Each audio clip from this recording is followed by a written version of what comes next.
Good morning guys, pupunta po tayo ngayon sa Mangalilang Homeowners General Assembly.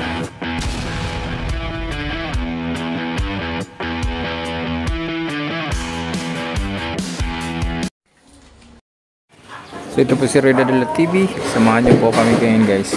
Maraming salamat, please like, subscribe sa YouTube channel. Thank you.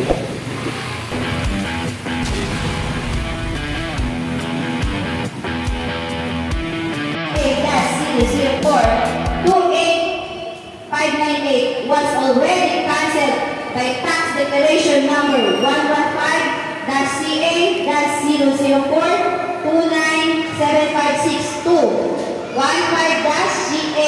15-GA-00 area 28-004 28598 was already cancelled by tax declaration number 115-CA-004-297562 15-GA-00 area 28. Original.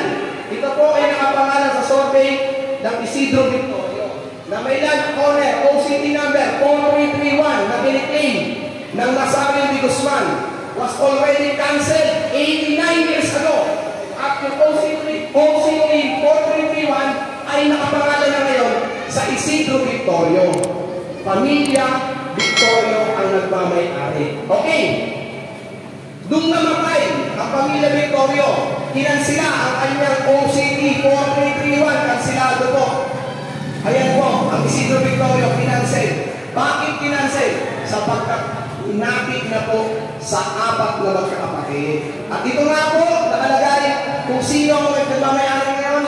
Ang phase 1 po, sa laki po ng 11,236 square meters, sa laki po yan, dahil may apat